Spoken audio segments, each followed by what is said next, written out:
How do you move from mental fear into the felt reality of being? You don't move by effort. You don't push and shove your way there. You yield by recognition. That is the entire secret, and if you catch it here, right here, in this room, the world will lose its threat to you before you reach your front door. Not because the world changed, but because the false claim of power was uncovered, and a false claim cannot survive the light of recognition. Do you see what I'm getting at? Now, let us say it plainly so we are not fooled again. The threat you feel isn't out there. There is no terror in the newspaper, no dagger in the headline, no storm sitting on a throne somewhere with authority to decree your fate. The threat you feel is the mind asking for a power, the mind kneeling before an appearance and saying, "You are authority over me."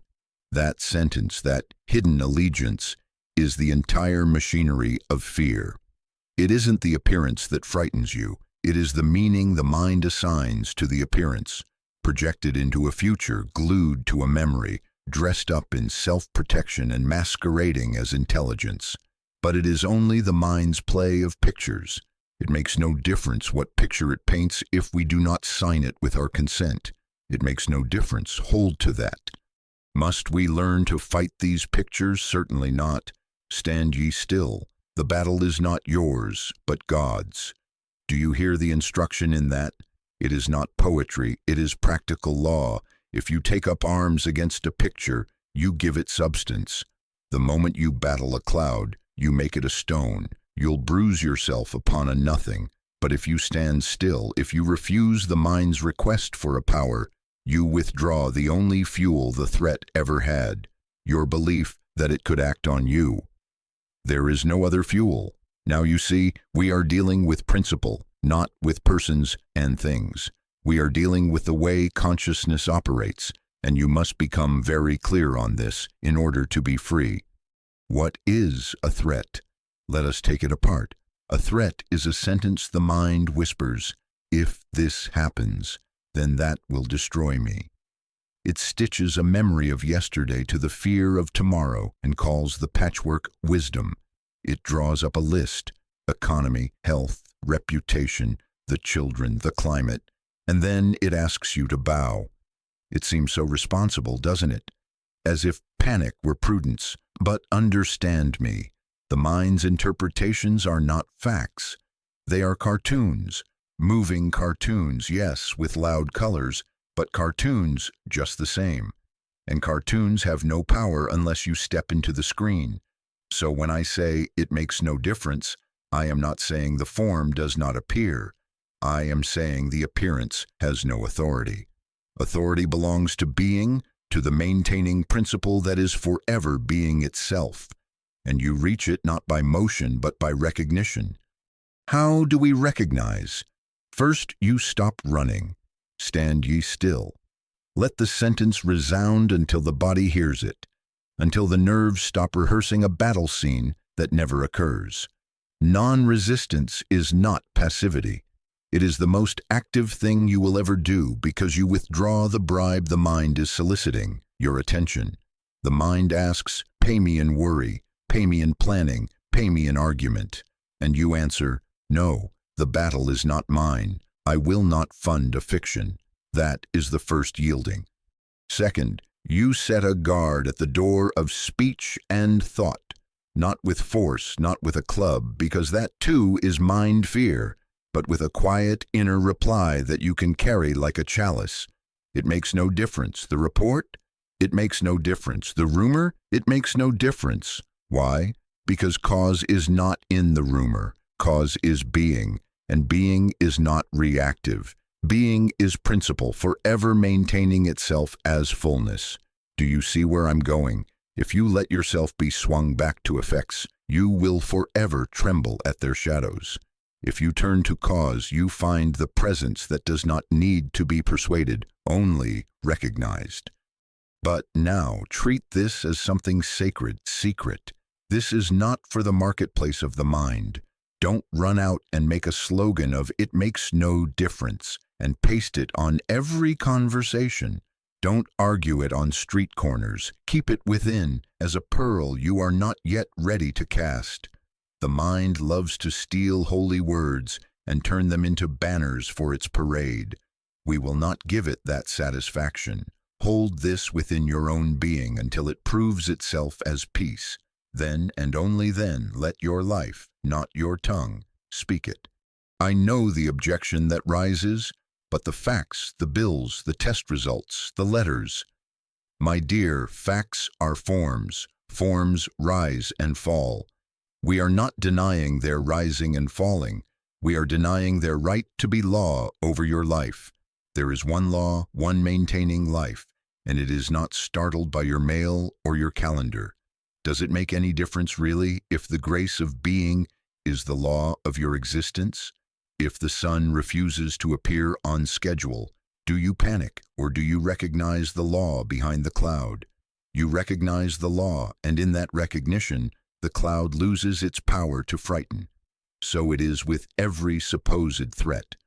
The world's threats lose their power the moment you withdraw attention from mind fear and rest in the felt reality of being. And here is the immediate promise. One touch, one. Not a marathon, not a lifetime of effort, but one quiet touch of being, and the world's roar falls back like surf against a rock. You may walk out and the same people are on the same streets, the same figures are on the same papers, the same headlines are shouting, but something crucial is missing, the false claim of authority. When the badge is counterfeit, you do not obey the impostor. When the seal is exposed as wax, you do not tremble at the letter. So it is. A single interior turn, even the beginning of it, and fear finds no throne to sit upon, no scepter to wave. Do you see what I'm getting at?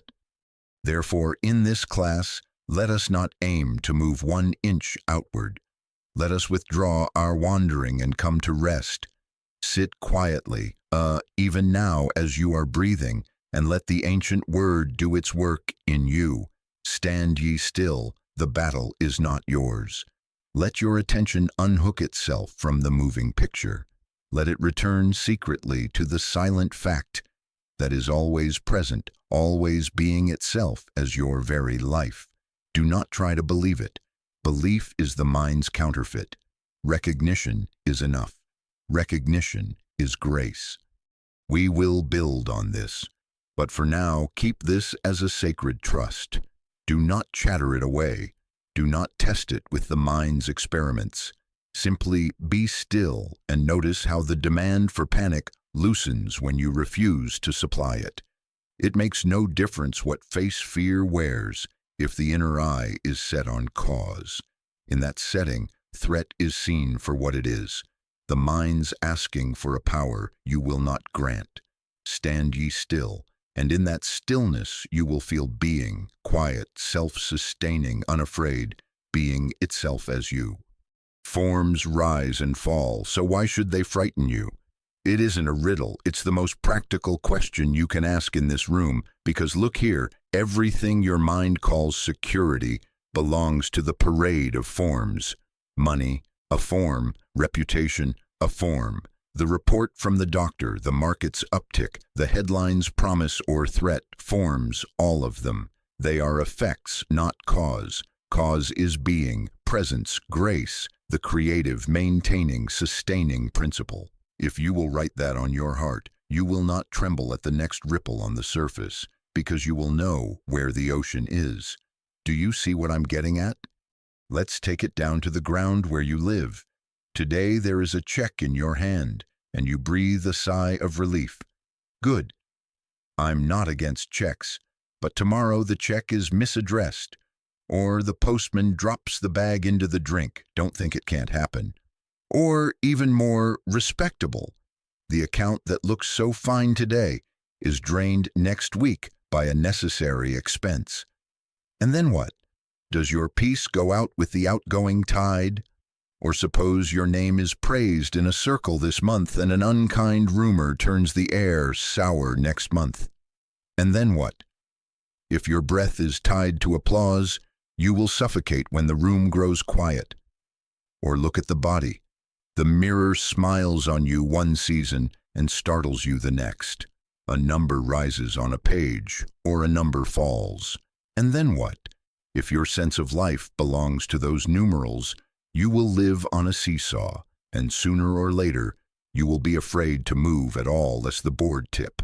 It makes no difference what picture appears if you remember it is a picture. The terror does not live in the picture.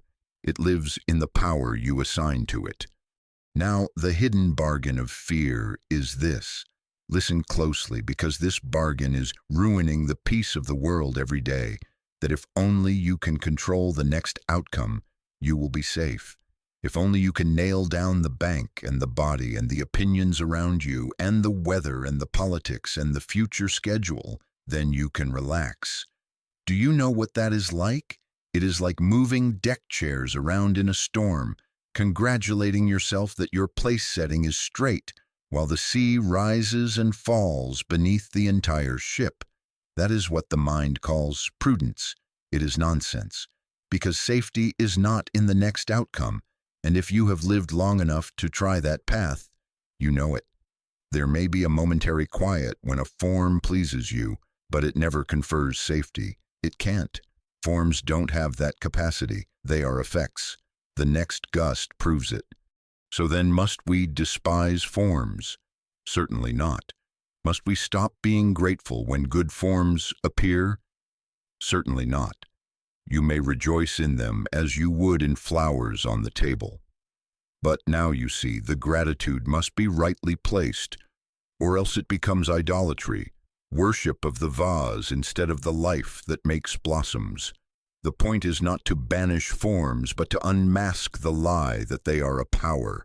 Our gratitude, our attention, our reliance must turn to cause, to the invisible, ever-present principle that produces, restores, and maintains harmony. If today the mail brings the envelope and tomorrow the mail fails, does it make any difference really if grace is the law of your being? If a door closes on this street but the creative principle stands, are you stranded? Not if you are anchored in cause, not if you recognize that what brought forth one form of supply can as easily bring another. One branch breaks. The tree is still alive. Watch how fear loses its footing the moment you refuse to worship effects. It's remarkable. You do not have to conquer the form. You only have to stop bargaining with it for your peace. You don't stand over the body and threaten it into health, nor do you flatter your reputation into immortality. You step back, in here, in consciousness, and you acknowledge cause.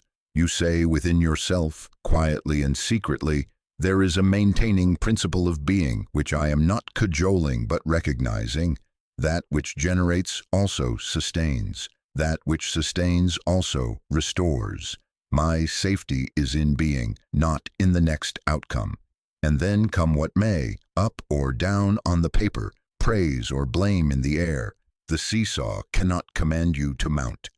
You may use forms, but you do not serve them. You may appreciate forms, but you do not fear them. Now you see how this exposes the mind's trick. When fear barks, it is not warning you of an external beast. It is demanding that you pay tribute to appearances. Bow here, it says. Just a little insurance, just a little manipulation, just a little gossip to protect your standing, just a little panic to make you feel responsible. And if you yield, you strengthen the very idol that cannot save you. The way out is not a better brand of panic. The way out is the internal pivot from effect to cause. It makes no difference how righteous your worry seems. It is still worship of effects. The moment you acknowledge cause, fear finds no altar in you. Let us be practical. You will still do your work. You will still open the mail. You will still pay the bill. You will still speak the needed word and keep the doctor's appointment, certainly. But the place of your reliance shifts. You do not translate every form into a prophecy of doom or salvation. You carry on as one who knows that forms are the shadows cast by an unseen light. You are not asking shadows to protect you. You are living by the light. There is a world of difference. One is bondage, the other is freedom. And treat this as sacred. Do not chatter it away. Do not run out and say, I don't care about money, I have God, while your heart is still shaking at the numbers. That is not truth, that is bravado. Keep this within. Let the recognition mature. Let it prove itself quietly, like yeast in the dough. For at least a while, let this be your secret turning, from the fragility of forms to the stability of cause. The day will come, it must come, when an entire people will cease fighting effects and will begin to live out from principle. We are learning it here. Do you see where this leads? If forms rise and fall, then the only sane work is to find and abide in that which does not rise and fall. If the tide comes in and goes out, you do not lash your chair to the water. You build on rock. Being is that rock. Presence is that rock. Grace is that rock. And when the inner foot finds it, even for a moment, you will say, ah, the sea can play, the winds can shift, appearances can come dressed in gold or in rags. It makes no difference. My life is hid in the maintaining principle. From there we can say, and it will not be a slogan but a living experience, stand ye still. The battle is not yours, but God's. And fear, having lost its bargaining chip, will have nothing left to sell you. Now we come to the heart of practice, not the poetry of it, not the shelves of sayings, but the one actionable word that shifts an entire life. Stand ye still. The battle is not yours, but God's. Do you hear that as a lullaby? Then you have missed it. Hear it as an instruction. Hear it as a method. When the mind rushes with its program for war, argue with this, threaten that, run here, fix that, do not move with it. Stand, still. The world's threats keep their seeming life only so long as you donate them your struggle. The moment you stop fighting, the moment you withdraw your contributing power, the bubble begins to lose its air. You don't pop it with a pin called force. You open your hand and it floats out of your grasp because there is nothing in you left to grip it. Now you see, we are not speaking about passivity. We are speaking about cutting off the electricity at the switch. Why does fighting fear strengthen it? Because the act of opposition is a confession. To take up arms is to certify, you are a power, I must meet with power. You have already signed the grant of authority. So it is with mental struggle. The minute you kneel to the altar of worry and offer it the incense of argument and counter-argument, you have acknowledged a separate law, some creature running loose in the universe that must be cornered with prayer nets and beaten with affirmations. It is nonsense. There are not two powers. There is not a threatening law and a rescuing law, duking it out while you cheer for the right side. There is being, one maintaining principle, present and operating, whether you flail or rest. And if you flail, you obscure your recognition of that. If you rest, you reveal it. The battle is not yours. Do you see what I'm getting at? Take a simple image. A pond has been stirred to mud by 1,000 frantic oars. The more you whip it, the more you justify the whipping, because you keep seeing the cloud you are making. Look, you say, it is terrible. We must beat it clear. And you stir again. What will clear it? Standing still, letting the movement end in you. You step out of the water and the sediment, lacking turbulence, falls of its own weight. You have not done a miracle. You have ceased being the cause of murk. In the same way, fear's sediment settles when you refuse to agitate it with inward argument. You do not heal fear by conquering it. You let it collapse by starving it of your belief that it is a power. Now I must correct a habit, and I will do it bluntly because it hurts you to keep it. Any prayers you offer that aim to persuade God to come against a danger, stop that nonsense. You are presuming danger has power and God must be roused to meet it. That is sheer stupidity. You would not sit up all night and beg the sun to show itself at dawn. You would not stand on the shore and intercede for the tide to remember its calendar. Stand ye still. The battle is not yours. Prayer is not a horn you blow to summon a tardy rescuer. Prayer is the recognition, quiet, simple, unwavering, that the maintaining principle is already operative, and that fear is not a law, not a second power, not even a rival presence. It is a claim without substance, a story without author, which vanishes when not read. But isn't there something I should do? Yes, stop doing what inflates the fiction. That is the doing. Non-resistance is not slumping in your chair while the house burns. Non-resistance is recognizing there is no house on fire in truth, and then, calmly, doing what appears as the next sane human step, without panic, without hate, without the inner verdict that appearances can decree your life. You may call the fire brigade. You may write the letter. You may see the doctor. You may balance the books, certainly, but you will not battle the picture as a power. You will not curse it. You will not sanctify it. You will not make it the center of your devotions. You will stand in the secret knowing it makes no difference to the law of being. The moment you stop fighting, your consciousness is no longer the battery that runs the machine of fear, and you find, in the very midst of the same scene, that a quiet order begins to assert itself. Now you say, tell me how, moment by moment, because in the moment I forget. Good. Here is a practice you can test before you leave this room.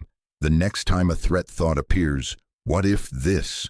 What if that? It will ruin me. It will take from me. Do not counter it with a sermon. Do not wrestle it into silence. Do not stitch 10 truths onto it like patches. Stop, a physical stop. Inwardly pause as if you were laying down a heavy sack.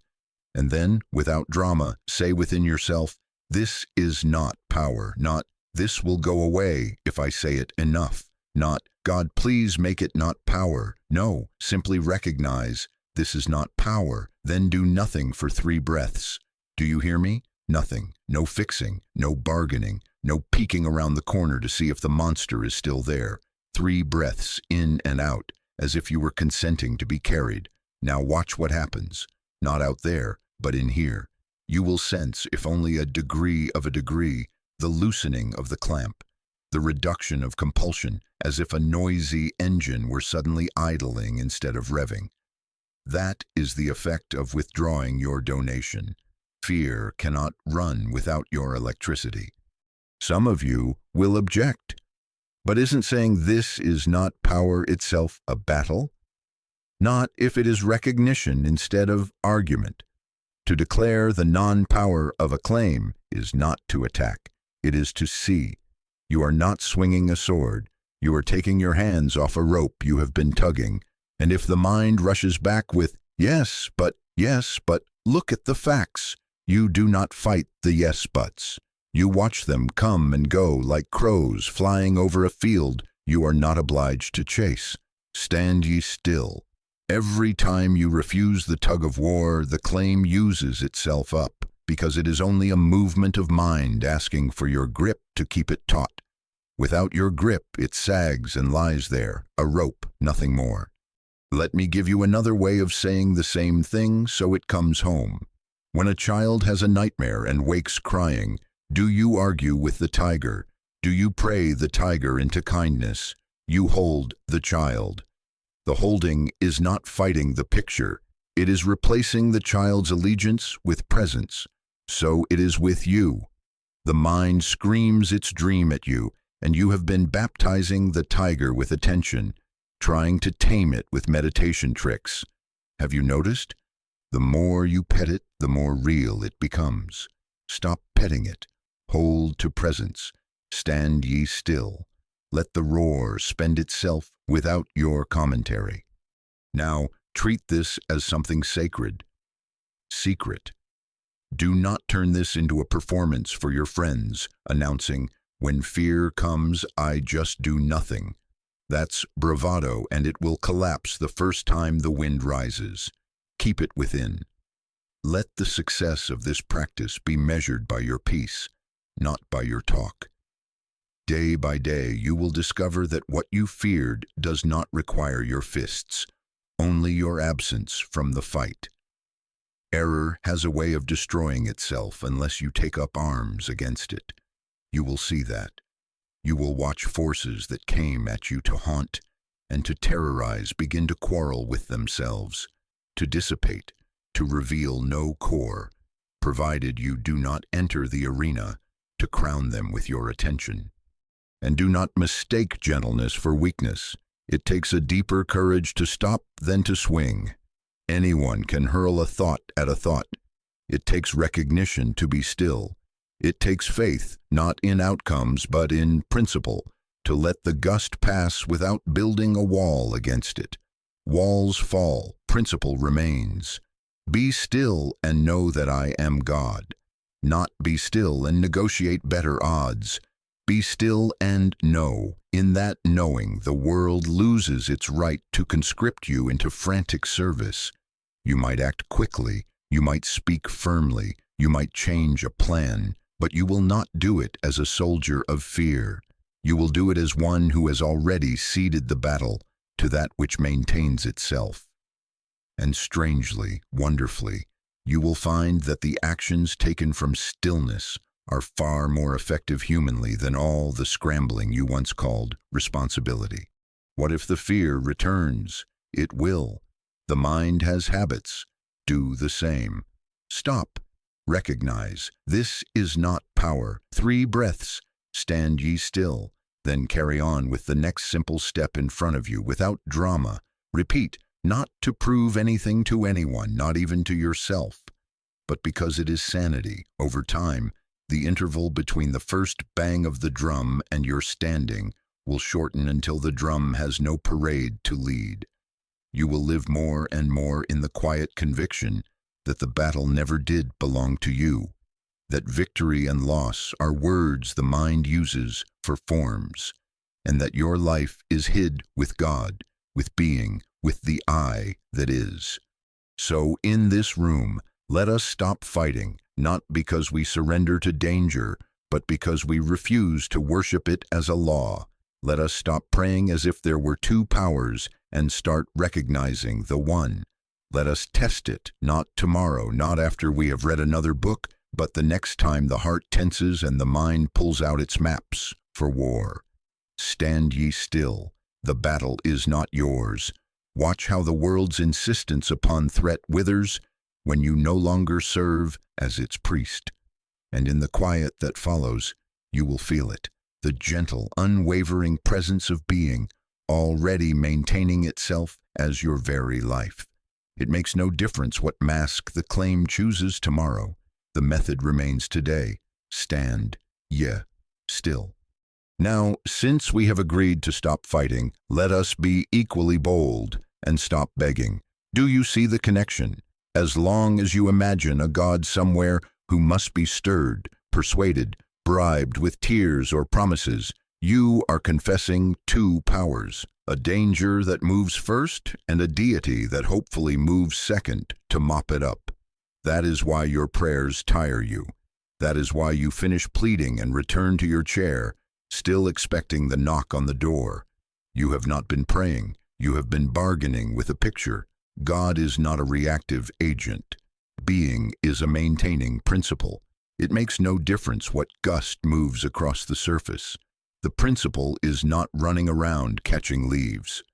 Must we then stop praying? Certainly not. But now you see, we must stop this nonsense of trying to get God to do something that God is not already doing. Any prayers aimed at trying to get the infinite to wake up to your emergency are just sheer stupidity. Forgive the bluntness, but it is costing you peace to keep that habit. You do not sit up all night and beg the sun to come up in the morning. You do not go down to the shore and plead with the tide to remember its hour.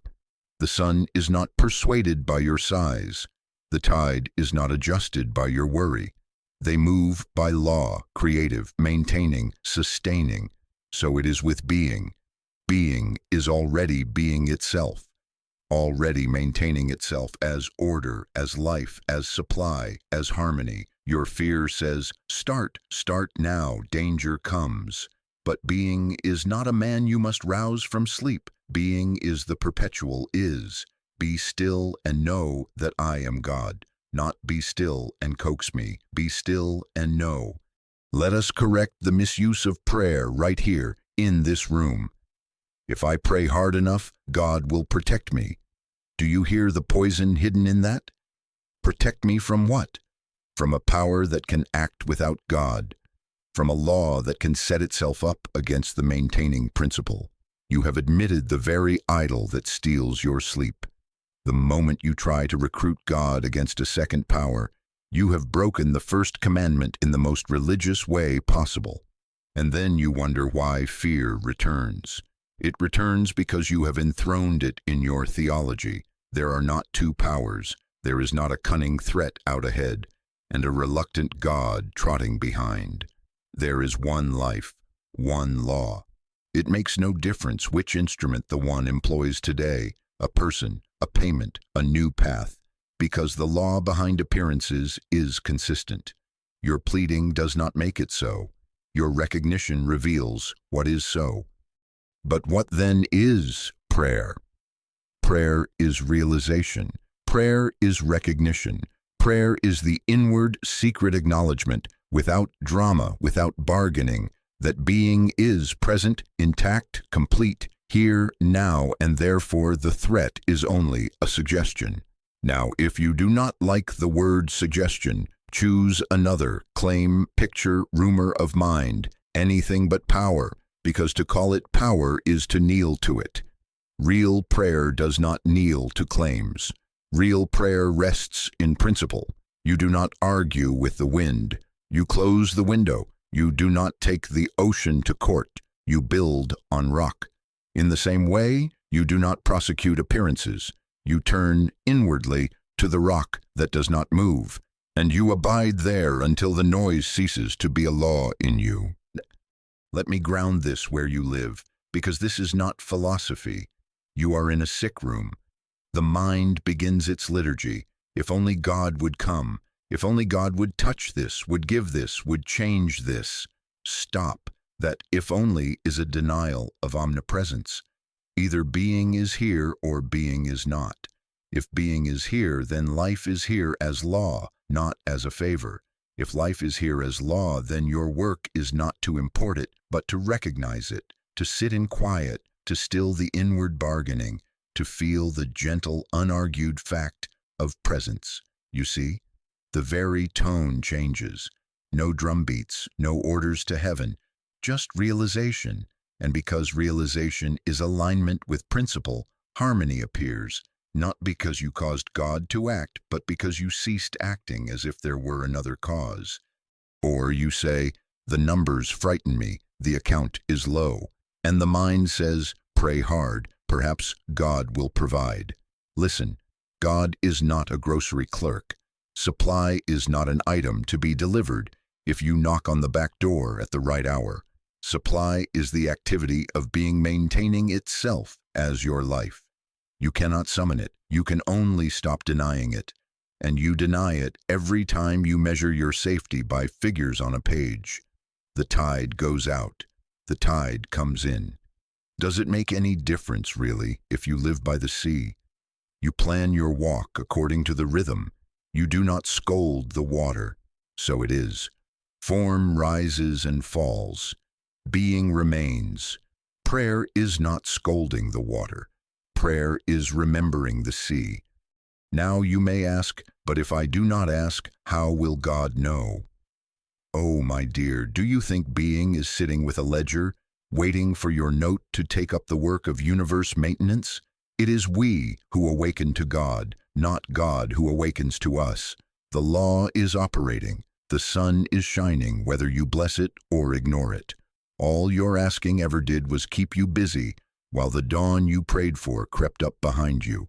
Let us stop this childishness and grow into realization. Sit, be still, stand ye still, let the settling happen. And then, when you rise from that chair, you will find that the same scene looks different, because the authority behind it has been withdrawn. The fear said, I am law. Your realization replied, there is one law. Do you see what I'm getting at? This changes the way you handle every bell that rings.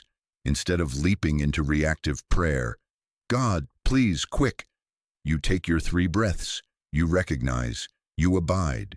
And in that abiding, you may find yourself moved to a very ordinary act. Call this person, sign that paper, go to that office, but you will not do it as if salvation hangs on your maneuvers. You will do it as one who knows that being maintains being, and that your human step is an instrument, not a cause. That distinction saves you from panic and from pride. It makes no difference what the outcome seems to be on the way, because the cause is not in outcomes. The cause is in the principle recognized, which inevitably appears as order. Treat this as something sacred, secret. Don't leave this room and announce, I no longer ask God for anything. That would be bravado, and tomorrow's gust will blow it out of your hand. Keep the pearl in the shell until it ripens, and let your changed prayer be known by your peace. When the alarm rings, let your first motion be inward, not outward. Recognition, not rhetoric. In time, you will discover that the very urge to plead begins to fade, because you will have tasted the relief that comes not from persuading God, but from recognizing God as the ever-operating principle of being. And here is the beautiful transition that opens before us. Once prayer becomes recognition, your consciousness becomes the place where principle is not a sentence but a felt reality. God fills all space, yes, but it is as you realize, as you are still, as you stand, that the maintaining presence is experienced. There has to be a you, not to make God work, but to witness God working, that we will take up. For now, let the correction settle. Stop calling on a reactive agent. Start living by a maintaining principle. Be still and know, stand ye still. Let the law that is already in operation be seen where you are. Where the Spirit of the Lord is, there is liberty, and the Spirit is here, not because you cried, but because it is what is. Now we take up that statement I left on the table. There has to be a you. Not a special you with medals, not a deserving you with a list of virtues, but a consciousness willing to be still. Being fills all space. That is not poetry, it is the fact. Yet, do you notice, the world is not helped by a metaphysical sentence floating in the air.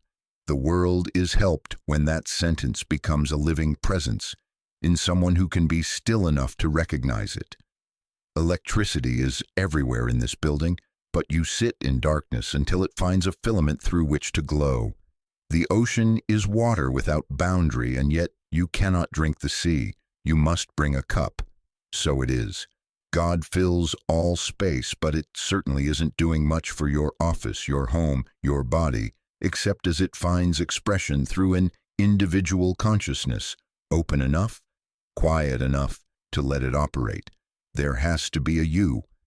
Now you see, this does not put responsibility on you to perform miracles or to move mountains by will. No. It merely means there must be a point of recognition, a witness, through which what already is can register as presence. There had to be a Moses, or Israel would have had a law and no lawgiver to hear it. There had to be an Isaiah, or the vision would have remained in heaven with no tongue to sing it. There had to be a Jesus, or the I Am would have stayed a scroll instead of a life. And there has to be a you, not to start God, but to stop resisting God with noise.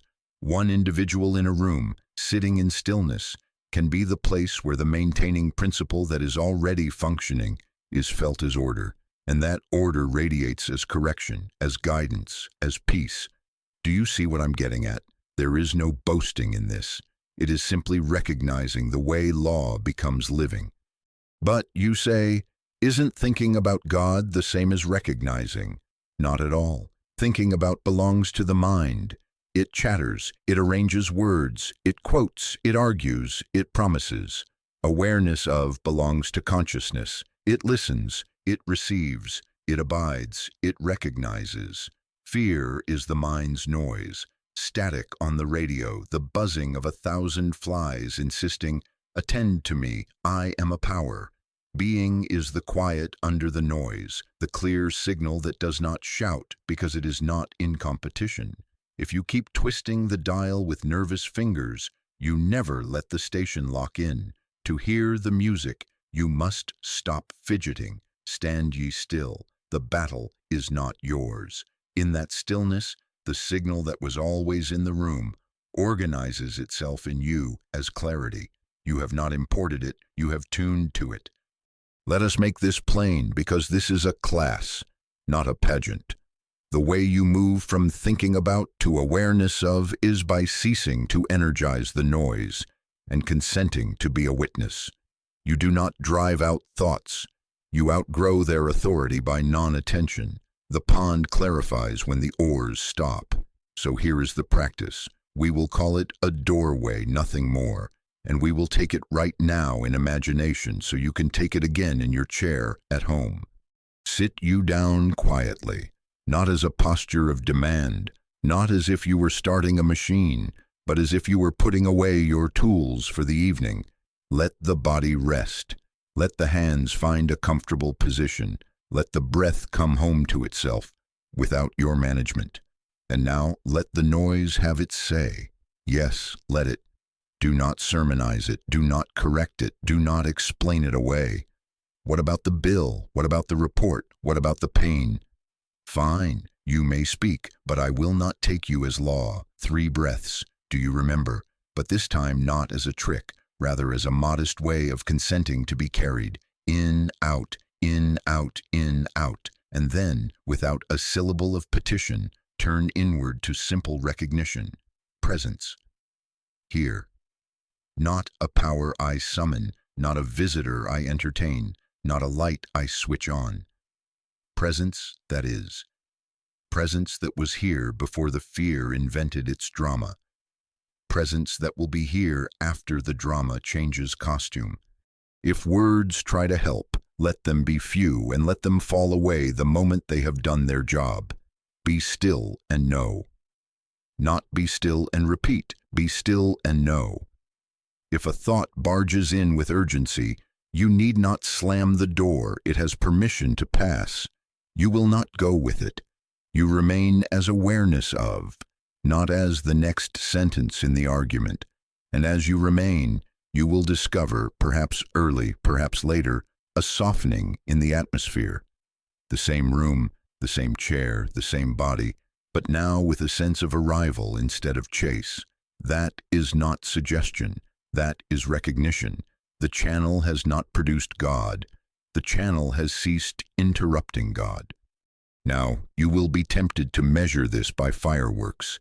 Don't be childish. Sometimes the recognition comes as a great peace, sometimes as a small, sure ease, sometimes as an unremarkable stillness that has no adjective. Does it make any difference, really? If the sun is shining, must you always have a sunrise? The benefit is not in sensations. The benefit is in the quiet fact that the fear no longer registers in you as a power. And once that is so, the human scene does what it needs to do under law. People call, doors open, ideas arrive, not because you banged on heaven's door, but because heaven was never shut. Some of you will object, but in those minutes, aren't I neglecting practical steps? No. You are ceasing to substitute frenzy for wisdom. Do you know how many mistakes are made by running before listening? In silence, the next human step shows itself, usually ordinary, always sane.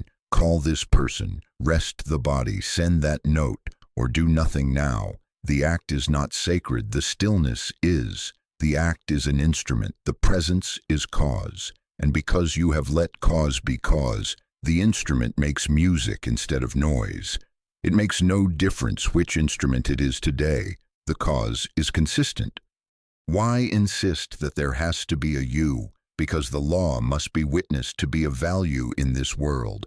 God fills all space, but it certainly isn't healing the sick, feeding the hungry, calming the frightened, except as the recognition of God happens in somebody's consciousness.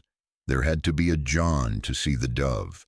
Otherwise, it would have been only a sky. There had to be a Peter to hear, "Feed my sheep," or the command would have satisfied no lamb.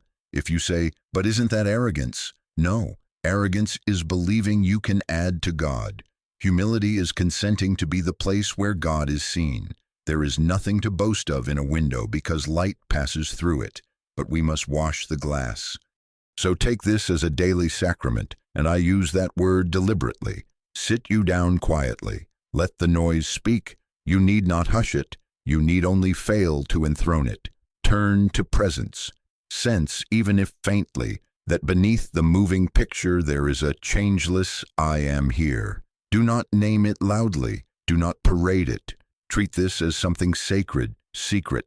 Secrecy is not superstition, it is protection of a seed. Keep it within while it gathers strength, and return briefly, often without drama, throughout the day, in the corridor, at the desk, in the car before you step into a meeting. 2 breaths, a pause, a simple recognition. You are not going anywhere for it. You are consenting to notice what went with you to the room. And then comes the sweet surprise, and I say this from experience, not theory. The presence you recognized as here begins to be recognized as I. Not an outside power, not a visitor, not a benevolent emperor bestowing favors, but the very life of you, the I of you. You will catch yourself turning to it and realize you have been turning to your own being all along. That is not personal, it is identity. And we will take that up, because it must be held secretly and proved, not proclaimed. For now, let it be enough to know the mechanism.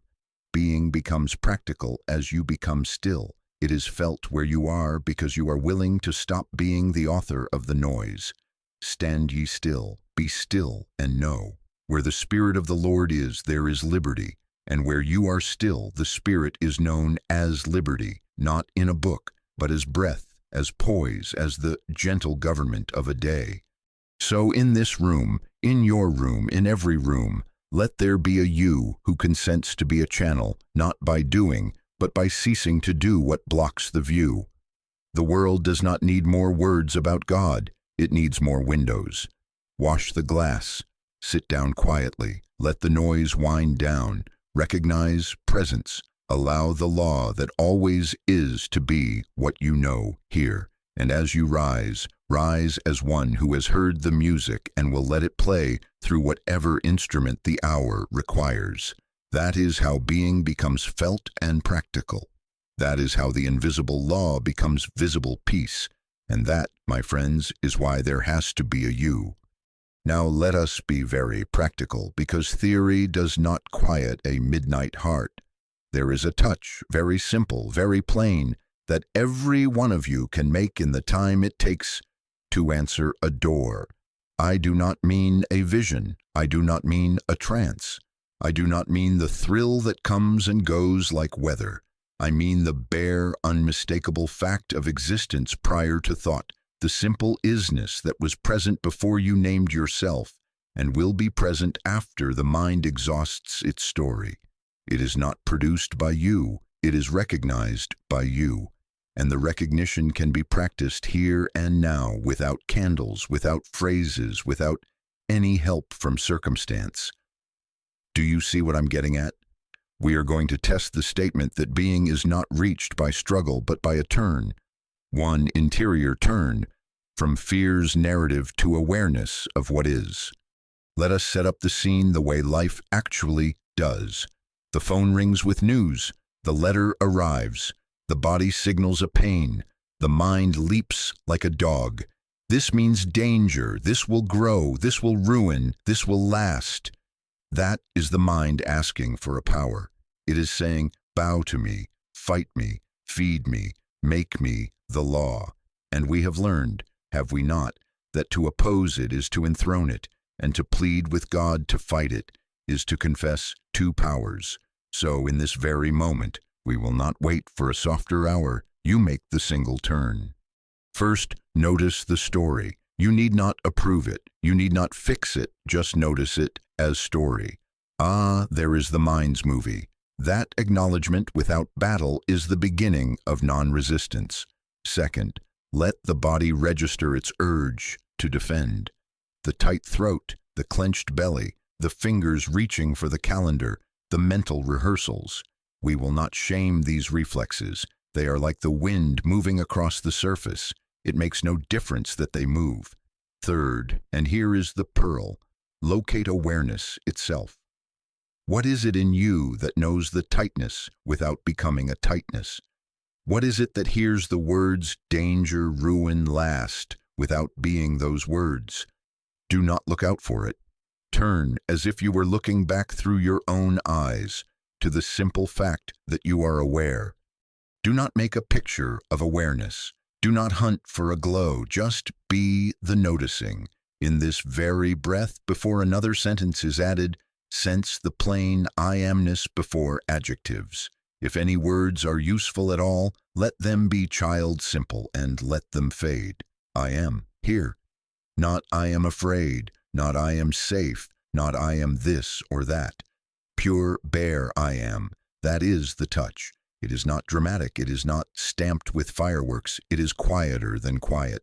Yet it is unmistakable because for a second, sometimes only a second, you are no longer inside the rehearsal of a future. You are not bargaining, you are not braced. You are simply present as presence. Now you will say, but the circumstances are still there. Certainly, the waves continue to rise and fall. Must we deny waves? Certainly not, but it makes no difference. Hear me correctly. We are not denying that a wave is wet. We are refusing to grant it power over the sea. The threat draws its strength from the future. It must borrow tomorrow to frighten you today. Being has no future. Being is now. When attention rests in the now of simple isness, the story's engine stalls. A car cannot run without fuel. Fear's fuel is your investment in what has not yet arrived. Withdraw that, not by will but by presence, and watch how quickly the urgency thins. Let us do it together in imagination because I want you to prove this to yourself, not believe me. Bring to mind, gently, the very thing that has been pacing your floor. Let it be as clear as it likes. Let the sensations rise. Now notice that you can notice. Do not improve the picture. Just feel the seat under you, the weight of your hands, the air moving in and out. Somewhere, without words, there is a simple fact. You are here. Before the next thought completes itself, let that be enough. Be still and know. Not be still and argue. Be still and know. In that instant, see if there is not a micro space around the picture, a margin, however thin, in which you are not seized. That space is the sign that you are no longer worshiping the appearance. That space is relief. The battle is not yours. You are not holding the sea back with a spoon. You are consenting to the law that has always governed the tide. If you say, I cannot find it, then notice the one who says, I cannot find it. Who hears that report? Who is aware of not finding? That awareness is precisely what you are seeking, and you are overlooking it by making it into an object. You cannot see your own eyes without a mirror, and you cannot hold awareness as a thing. You are that by which seeing happens. So rest as the seeing, even if for a heartbeat. Try it again and again. The repetition is not a technique to manufacture peace. It is a courtesy you extend to recognition. Each time you return, one thread of habit loosens, habit of forecasting, habit of pushing, habit of naming fear as law. Do not imagine this requires a monastery or a perfect hour. Take it at the sink with the water running. Take it in the elevator with numbers lighting. Take it at the red light. 2 breaths, a soft inward turn, the sentence falling away into isness. Treat this as something sacred, secret. Keep it hidden in plain sight. You do not need to explain to anyone why you paused before answering. The seed does not advertise its rooting. And as you do this briefly, often through the day, you will find that the gap between the bell of threat and the touch of being grows shorter, until at last the bell itself becomes your cue. Ah, a summons to return. Fear becomes the usher that seats you before the altar of I Am. Now, you may ask, what about action? Am I to sit forever? No, action will present itself, usually without trumpet. Out of the stillness, clarity comes, and from clarity, an ordinary step. Call, rest, sign, decline. It makes no difference which, because you are no longer attempting to fix the sea. You are moving as one who knows the sea will keep its appointment with the shore. There is no passivity in non-resistance. There is dignity. There is poise. Stand ye still. It is an instruction, not for paralysis, but for posture. Stand still inwardly and do what you are given to do outwardly, without fear's grip posing as necessity. Let me say this very bluntly because it will save you months. Do not check the room to see if being arrived. Do not evaluate your practice by whether someone called by noon. That is returning power to forms. Your measure is singular. Did you touch the simple isness that needs no proof, even for a breath? Then the demonstration is complete at its root, and the fruits will show themselves under law, not under your stopwatch. Does it make any difference, really, whether the leaf falls at 10 or at 2 if the tree is rooted? You are tending root. Outcomes are leaves. There will be hours when the mind is noisy and the touch is faint. Fine. Call it faint and touch it anyway. There will be moments when the body protests loudly. Fine. Let it speak and touch anyway. The power is not in a strong sensation. The power is in the recognition of the one that is present regardless of sensation. And there will be mornings when peace is immediate. Do not boast. Keep it secret. Keep the pearl in the shell. Let the constancy prove itself not by your announcement, but by the relaxation in your manner, the gentleness in your decisions, the absence of hurry that is not laziness but quiet authority. I can promise you this much, and I can do it without crossing my fingers, because this is not theory with me. I have watched this law in 1,000 rooms. The instant you make that interior turn, from the fear story to the aware presence already here, the world's threat begins to lose its voice in you, not because the circus left town, but because the ringmaster lost the microphone. And the more you do it, try it again, and again, and again, the quicker your hand finds the dial. The storm may flash at the window, the house need not tremble. The suggestion may speak, you need not answer. There is one law. The battle is not yours. Let us end this portion the way I want you to begin every bell. The story begins its speech. You notice, you let it be. You feel the body's urge and allow it to ripple without bowing. You turn, no drama, no bargaining, to awareness itself. One breath of I am. The sentence drops. The now is known. You rise and take the step that is given, without rush, without pride, and you keep it sacred. If asked, you smile and say nothing. The authority is not in your mouth. It is in the principle felt at the center. Be still and know. Stand ye still.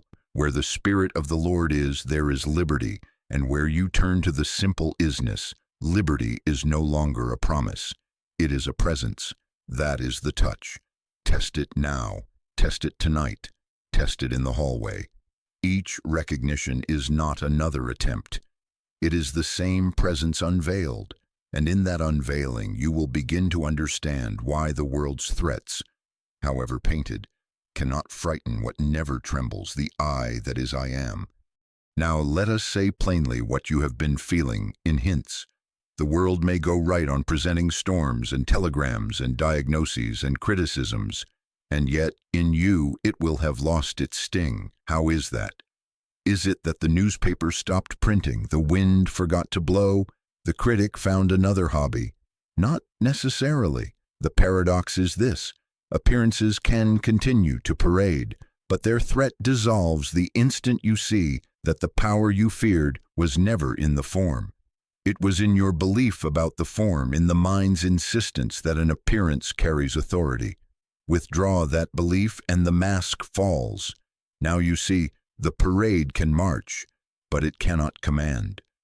Do you remember our distinction, cause and effect? Forms rise and fall, cause is. Now sharpen it. The report is not power, the economy is not power, the body is not power, the rumor is not power. Cause alone is power, and cause is harmonious, maintaining, sustaining. When you tremble before an effect, you are like a man worshiping his own shadow on a wall. Does it make any difference, really, whether the shadow is tall or short if the light is steady? It is the light that is the power. The shadow has no will of its own. So it is. The paycheck is a shadow. The ability to produce is the light. The diagnosis is a shadow. The life that animates is the light. The opinion is a shadow. The truth of identity is the light. We are not grateful for the shadow, nonsense. We are grateful for the light that casts it. And when the light is recognized, the shadow ceases to frighten. Now I want to say something that in time you will prove 100 times. Evil, by which I mean any appearance claiming a power apart from cause, has a way of destroying itself unless you take up arms against it. Feed it and it swells. Fight it and you declare two powers, and be assured of this, it's stronger than you are in that arena. Starve it, withdraw the oxygen of your fear, and like a fire left in the open, it collapses. Do you see what I'm getting at? You do not put out the sun to quiet a fever. You let the fever run its course under the government of law, while you stand still inwardly and refuse to turn it into a second God. Stand ye still. That is not poetry. That is instruction. The battle is not yours, but God's. When you refuse to fight shadows, law operates. Heat dissipates, frenzy unwinds, lies entangle themselves. You have not triumphed by might. You have consented to the principle that was already maintaining order. But, you say, am I just to sit while bills pile and doctors wait? Certainly not. We are not teaching passivity, we are teaching posture. You will very likely dial the number, post the check, take the rest, see the physician. Only now you are not doing any of that as tribute to a second power. You are not appeasing a God named circumstance. You are acting from the still center. You are moving in peace, and peace is intelligence. Panic cannot do arithmetic, poise can. Panic cannot hear a wise no, poise can. Panic makes everything urgent, poise makes the next step plain. So go ahead and act, but let the act be the tail, and the cause be the head. Call this person, decline that invitation, accept this treatment, set that boundary. It makes no difference which instrument plays, if the music is the same.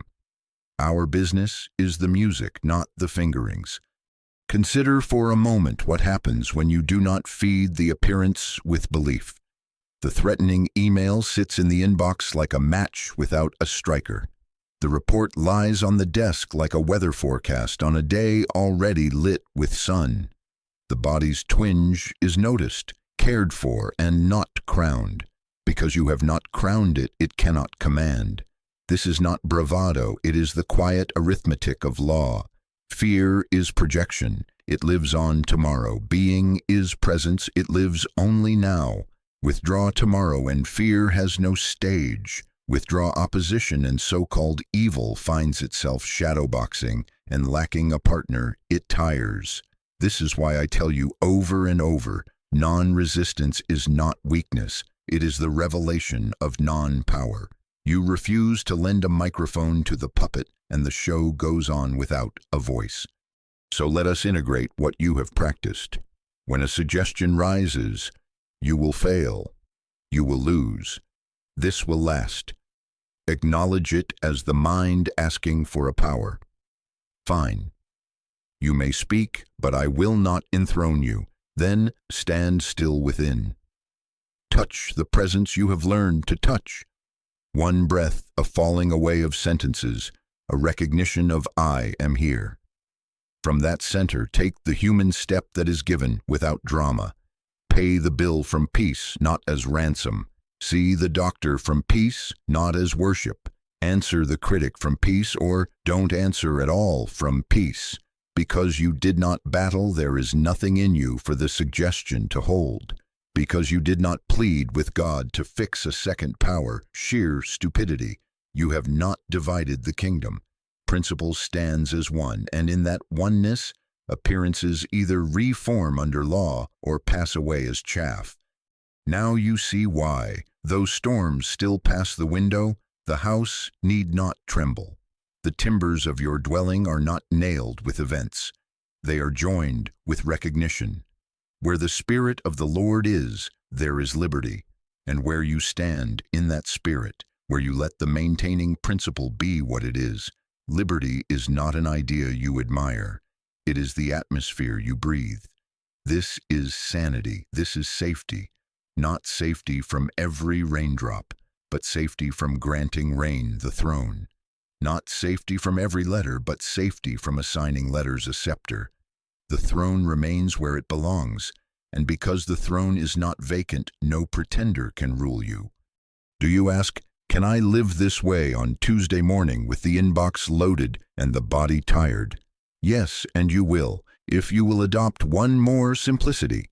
You must have a place to return, a word so near that it requires no ceremony to recall it, a door in the heart that always opens inward. We will take this up in the hour before us, but I will hint it now. There is a word, sacred and simple, that is not a charm, but an identity. It will be your refuge, not by repetition, but by recognition. It must be kept secret, not out of superstition, but because seeds do not sprout under trampling feet. When appearances shout, you will turn to that word, and in the turning, you will feel again the truth we are establishing. Appearances are not power. So we close this portion with certainty, not hope. The world loses its threat in you when you cease to feed it the only thing it ever used against you, your belief in its power. Let the parade pass. Let the flames find no air. Let the echo fade for want of a wall to bounce from. Stand ye still, be still, and know. God is not a reactive agent to be summoned into a fight. God is the maintaining principle that asks only to be recognized. Recognize and act from recognition. Keep your hand on the dial you have learned to turn, and as you do, you will find yourself returning again and again to the simplest statement any soul ever made, the statement not of a person but of being itself. We will speak it softly and we will keep it holy. I am. Now we will take up that word I asked you to keep near, not as a charm, but as identity. There is a word that, capitalized always, stands before any story you can tell of yourself. It is not the pronoun of ego. It is not the little I of opinion, memory, success, or embarrassment. It is the I that Moses heard when words ran out, I am that I am. It is the I that Jesus voiced when he stopped short of every title and said simply, before Abraham was, I am. That I is not a person speaking bravely. It is being speaking itself at the point of your awareness. Do you see what I'm getting at? I is an activity, a presence of God, individualized as you, not separate from the one, not a fragment, not an improvement, an appearing of the one. This I was present before your name, before your roles, before your childhood victories and injuries. This I does not retire, does not age, does not owe.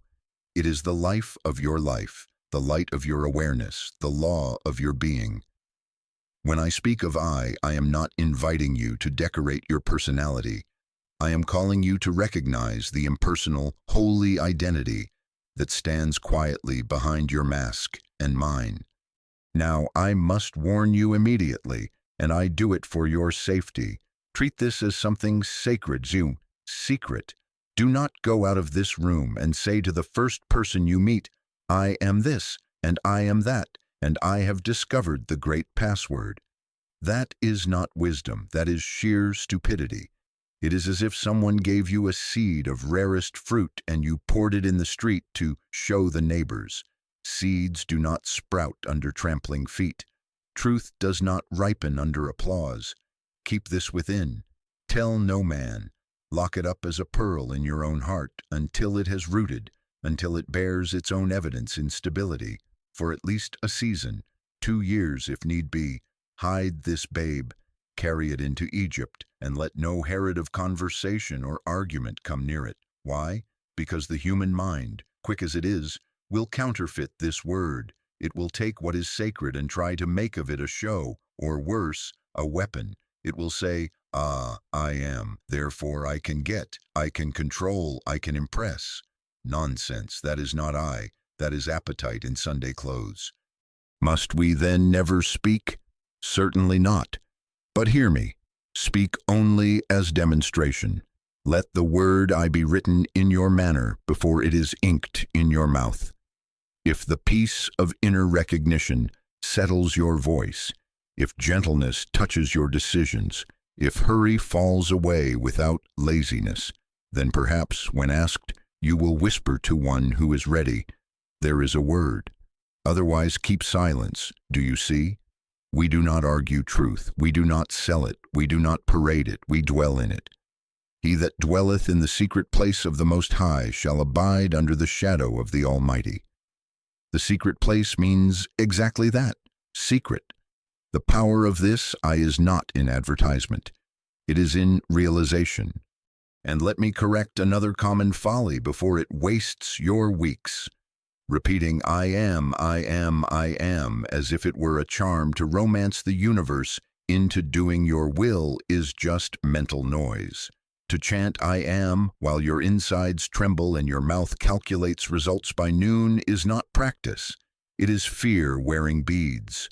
Our work is not to talk God into anything. God is principle, creative, maintaining, sustaining. You can't call on it to do anything it isn't already doing. Your prayer is not petition. Your prayer is recognition.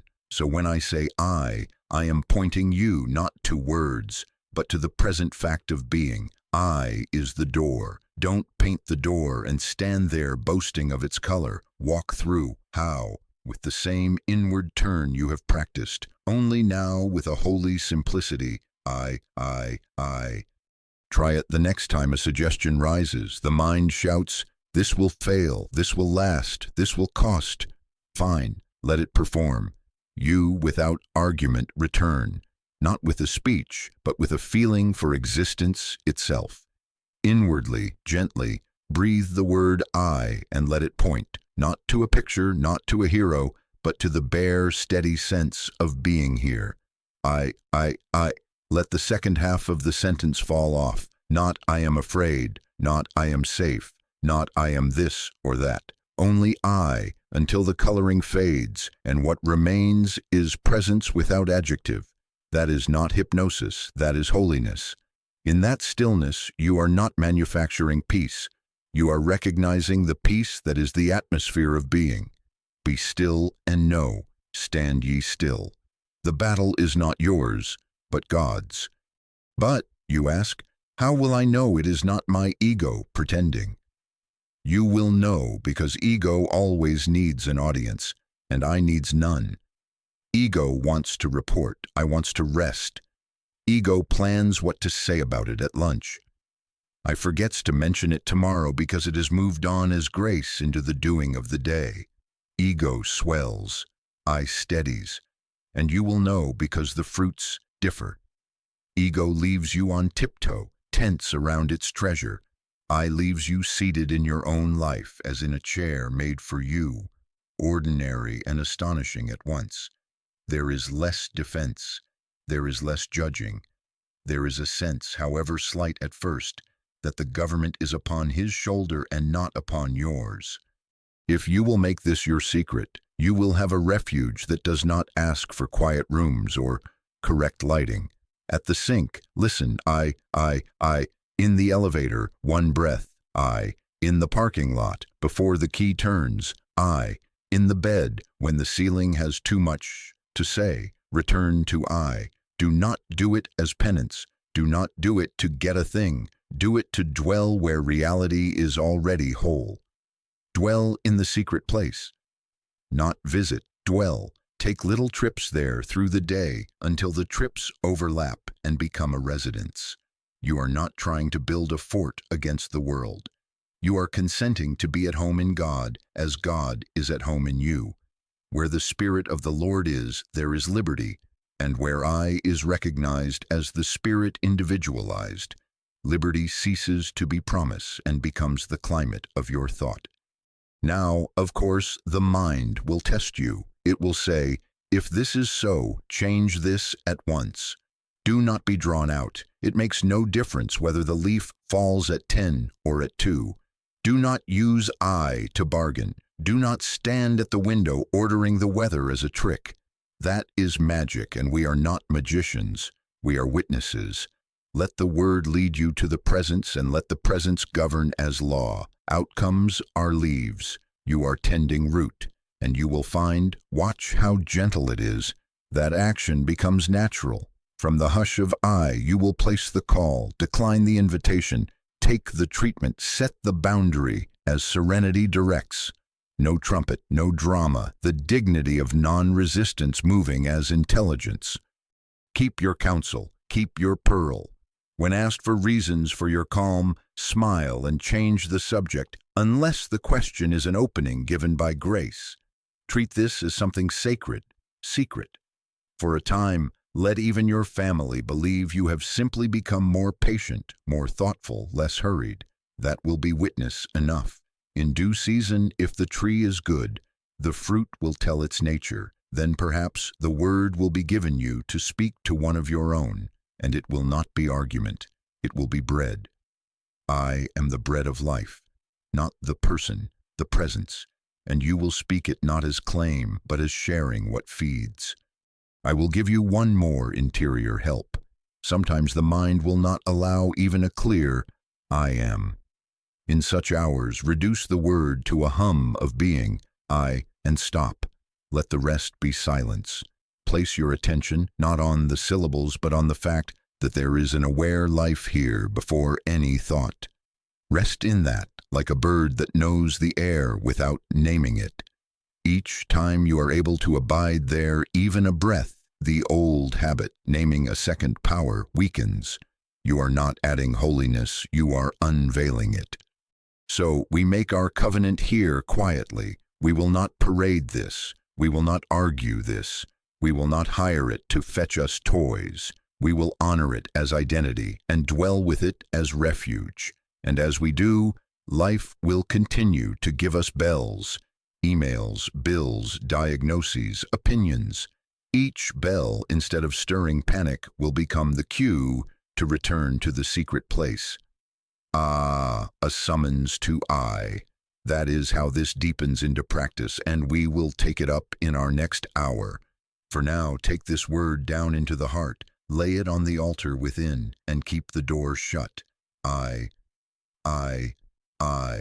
All that I need, I am in secret, not as boast, but as being recognized. And because I is the presence and power of God, individualized, held sacred, kept secret, demonstrated as poise, the world's threats will find that they have no throne in you. Now let us take up the bells. Life will not stop ringing them for your convenience. Must we think of trials as punishments, as signs of failure on this path? Certainly not. That is just the old theology sneaking in the back door with a new hat. Trials are reminders, nothing more. Bells alerting you that for a moment you descended into mind power and forgot cause. And be grateful for the bell. What would you do without it? Sleep on. So it is grace that even the sting awakens you. Do you see what I'm getting at? You have not failed because fear rose. You have only been called to remember where power is and where it never was. So when the bell rings, an email with that subject line, a tone of voice that tightens the stomach, an invoice that looks too large for the account, a symptom that grabs the attention, you do not lunge for a sword. You adopt a holy simplicity. 3 steps. First, stop, stand ye still. Do not rush to answer, to defend, to fix. Pause long enough to break the hypnosis of speed. If you are already typing, take the fingers off the keys. If the mouth is opening to speak, let the lips close. Stand ye still. Second, recognize this is not power. Say it as if you are taking a crown off a pretender. You are not a power. You are a suggestion claiming authority. I do not grant it. This is not denial of the letter. This is denial of its authority. Third, rest. Return to the felt I am. Not a sentence about safety, not a flurry of affirmations, a turning, a breath, I, until there is the bare sense of being here, before the bell, behind the bell, untouched by the bell. From that rest, peace will begin to govern the next word and the next act. Now you see, you didn't conquer a problem, you starved a lie. Try this in relationships because that is where many of our bells are loudest. A criticism flies across the table. It pinches your pride, or worse, it hits a half-truth and you feel exposed. Fine, bell. Step 1, stop. Do not answer at once. Let the heat roll past like steam off a kettle. Step 2, recognize. This sound, this tone, this accusation, this is not a power. Whether it is true, half-true, or untrue makes no difference to the principle. It is not a second God with a whip in its hand. Step 3, rest. I abide a breath in the awareness that being is here, not wounded, not inflated, not bargaining. Then, and only then, open your mouth if a word is given, or keep your silence if no word is asked. You may say, "Thank you, I'll consider that," and change the subject. You may say, "No, that is not so." Without heat, you may set a boundary. But you will not wrestle mentally. You will not carry the argument to bed, because you did not meet force with force. Something larger than 2 egos is permitted to operate as intelligence. And if the human scene requires a hard conversation tomorrow, have it from poise. Panic cannot reconcile, peace can. The same in cases of manipulation or hostility. Someone leans in to push a lever they have used before. Guilt, flattery, threat. Bell, stop, recognize, rest. There is a quiet authority in the soul that emerges when the nervous system is not leading the parade. You will feel it as a kind of soft spine, a willingness to disappoint what never should have been pleased. Then the act is simple. Decline the invitation. Say, "No, thank you." Do not explain as if you were in a court of appeals. Explanation beyond the necessary is just a way of buying peace from a false power. And if it rattles the cage, it makes no difference. The battle is not yours, but God's, which is to say, principle sustains right order when you refuse to enthrone a second cause. Now, bodily fear. Ah, yes, the loudest of all bells. A twinge, a pressure, a report with numbers on it, and the mind rushes forward to narrate a future. Understand me, this is not a lesson in ignoring what appears. That would be as foolish as pretending the tide is not out. But it is even greater foolishness to worship the tide as if it were a god. Symptoms and diagnoses are suggestions, sometimes useful, often just frightened, but always suggestions. They are not power. So when the body speaks loudly, you do the same 3 steps. Stop, 5 seconds will do. Recognize this is not power. And then rest. I feel out for the unadorned sense of existence that is present before the ache, behind the label, the very life that is animating the breath, seeing the ache come and go. In that recognition, fear loses its microphone. It may rise again. Fine, another bell, another return. You will still take the treatment your wisdom gives you to take. You will rest as you are led to rest. You will call the physician when peace directs. But you will not pay tribute with dread to a second God-named condition. This change of government is itself healing, whether or not the form alters at the hour you prefer. And you will be amazed to find that the form, more often than not, follows law when authority is restored to cause. Let me walk you slowly now through a common fear so that you can replay it until the muscle of this practice is yours. Take the scenario most common to you. Perhaps the calendar shows a meeting tomorrow where you expect criticism, or the account shows a bill that overshoots the balance. Before you rehearse disaster, come with me. Sit as you are, feet easy, hands easy. The mind begins to chatter. What will you say? What if you can't? What will they think? What if they take? That is the bell. Step 1. Stop. We will not answer one question yet. Let the chatter move as if it were traffic on a road while you stand on the sidewalk. Feel the pause. Step 2. Recognize. Whisper inwardly, this is not power. Not the meeting, not the bill, not the future they are painting. It has as much life as I give it. Step 3. Rest. Do not try to picture a happy outcome. Do not make a bargain. Just turn attention from the picture to the fact there is awareness here. I. Let the breath rise and fall once, twice. If attention tries to measure time, bring it to the word I, and wait until, even for half a second, the belly and throat soften. Do you feel it? A small loosening? That is the presence, not because we created it, but because we stopped drowning it in argument. Now, still in that quiet, allow the simplest human step to appear. Perhaps a thought like, call the office and confirm the agenda, or print the account statement and mark the due date, or nothing to do now, have your supper. Take that step and then return to I for a breath.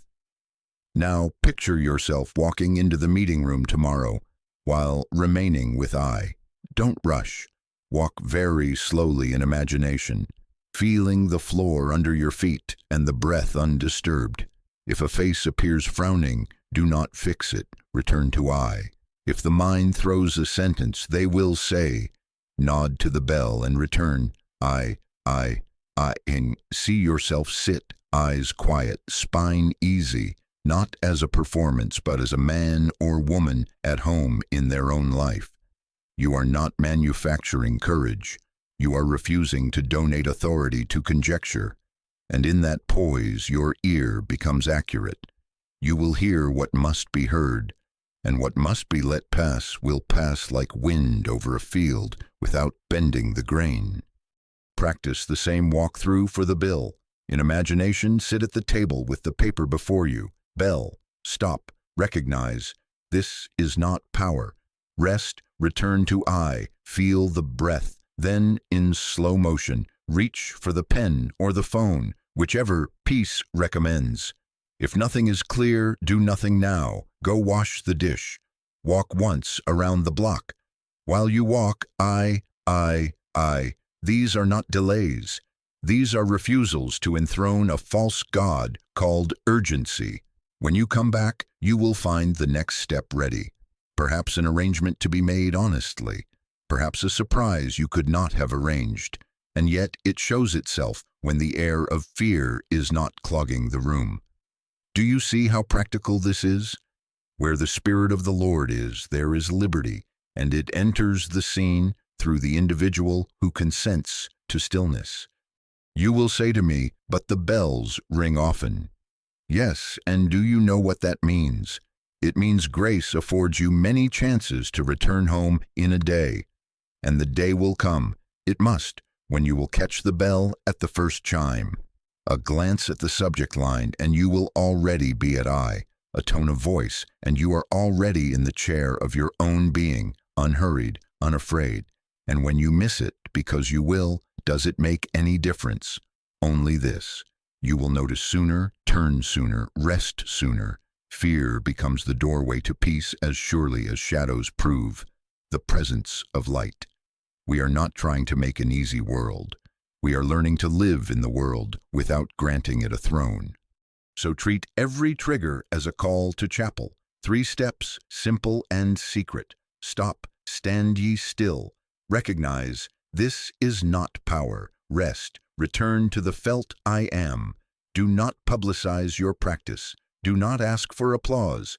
Let the fruit tell the tree. You will become, in your home and work, a quiet clearing where storms move through and leave no wreckage, because nothing in you is at war. And then, in the next hour, we will gather these small returns into a life lived from the benediction itself. For now, keep the bell holy. Each ring is mercy. Each ring invites you back to the one who has never left. Your own I, the presence and the power of God here. Stand ye still. Be still and know, I.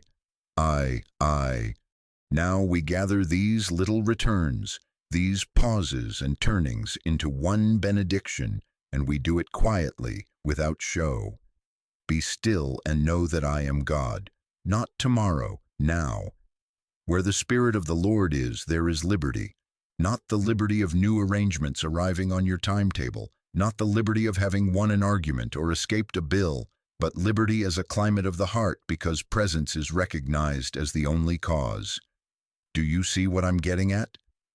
Liberty is not in the form. Liberty is in the recognition. The forms will keep on playing. Tides out, tides in. Leaves fall, buds open, people come, people go. It makes no difference because the government is not upon your shoulders, but upon His. Stand ye still. The battle is not yours, but God's. Let us say it plainly so that you will not confuse this with bravado. The world's threat loses its sting the instant you stop giving it your attention as a power. The pain of it is not that forms shift. The pain is the mind's insistence that they be a God. Once you have turned, one breath will do. Being reveals itself as the quiet law beneath all appearing. And then, whether the leaf drops at 10 or at 2, it makes no difference. Whether the call comes today or next week, it makes no difference. Whether the opinion favors you or frowns, it makes no difference. Not because you are numb, not because you have learned tricks, but because you have consented to dwell in the secret place where cause is recognized as present and complete. Now gently we speak the name, not to advertise, not to impress the room, but to let the heart hear its own native tongue. I am the peace that does not borrow its tone from the weather. I am the bread that does not run out when the pantry is bare, the substance of supply before the loaf is seen. I am the water that asks no cup, the refreshment of life itself, welling up where no bucket can reach. I am the presence in the midst of thee, mighty to save, not from the world, but from fear of it. I am the life of your life, the animating here-ness before the body's report. I am the light that lights every man that comes into the world, and no shadow can argue me out. I am the law that fulfills itself without your strain, the order that makes your steps straight when your eyes see only curves. I am the shepherd, and in my pasture you shall not want. I am the wine of joy that does not intoxicate but steadies. I am the door. When you cease battering at walls, you find me open. I am the way. Walk it by resting. I am the resurrection and the life. What you thought was dead in you rises when you stop declaring a second power. Now you see, I am not giving you a performance. I am pointing you back to being, not I, the person, I, the presence. Keep the capitalization in your heart. And because this is a benediction and not a show, hear this correction once more. Do not run into the street with these lines on your tongue. Treat this as something sacred, thy secret. Tell no man until your fruits whisper it for you. Speak it softly to your own heart when the bell rings. Let your family discover that you are less quick to take offense, slower to hurry, readier to listen, simpler in your yes and in your no. That will be sermon enough. God is a creative, maintaining, sustaining principle. You cannot coax it to behave. You cannot bribe it. Your task is recognition. And recognition comes as you stop, as you recognize non-power, as you rest in I. Do it daily, not as a project, but as dwelling. On waking, one breath, I. At noon, whatever the world is shouting, I. At night, when the room is dark and the mind would run tales, I. Keep it short, keep it holy, keep it secret. You will say, how shall I measure if I am on the way? Not by how many events line up like soldiers to salute you. That is childish. Measure by demonstration, less fear, less warfare, more quiet direction in ordinary decisions. Notice if urgent has been dethroned. Notice if you can allow someone else's weather to pass without opening your umbrella in the house. Notice if kindness comes easier, if boundaries come cleaner, if you ask fewer times, what do they think? And more often, what would peace do now? And when you see an old habit flare, do you see? It makes no difference. Another bell, another return, another demotion for a false god. There has to be a you through whom God finds visibility in this corner of the world. There had to be a Moses. There had to be a Jesus. There has to be a you, quiet, unadvertised, faithful to a breath. Consciousness is the channel. God fills all space, but it does not warm a room until someone consents to the fire within. So you go back to your kitchen, your desk, your shop, your field, and be the place where non-resistance holds court, where principle rather than panic governs the next small step. We will not go out to fight error. We will stand still. We will insist on no outcomes, but we will witness order unfold, because order is what principle is. When faced with a clamor, answer inwardly with the benediction, I am the peace, I am the bread, I am the water, not as brag, as being. So in closing, take this with you, folded into the breast pocket of your day. When the mind calls you to the arena, decline the invitation and sit in the gallery of I. When the calendar blares, let it blare. See if there is a step to take from peace, and take it. When a voice within snipes, this will cost you. Answer with the only law there is. Be still and know that I am God. When a voice without demands, prove yourself, answer nothing. You have nothing to prove in the secret place. And when joy comes, when forms heap themselves on your porch as gifts, do you have to refuse them? Certainly not. Receive, use, enjoy, but be grateful not for the toy. Be grateful for the grace that is forever able. That way, when toys break or are taken, it makes no difference, for the grace remains.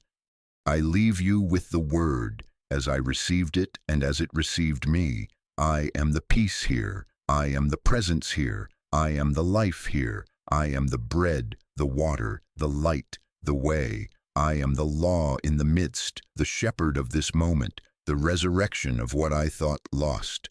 And because I is the presence and the power of God individualized, where I am recognized, there is liberty. Not later, now, not if, because. Go home with it, hidden and shining. Let it be your Sabbath in motion. Let it be your answer to bells. And if tomorrow should bring rearrangements, surprises, delays, or favors, it makes no difference. The battle is not yours, but God's. Stand ye still. Be still and know, I. Where the Spirit of the Lord is, there is liberty, and the road home is not long. It is a single interior step, taken again and again until you discover you never left.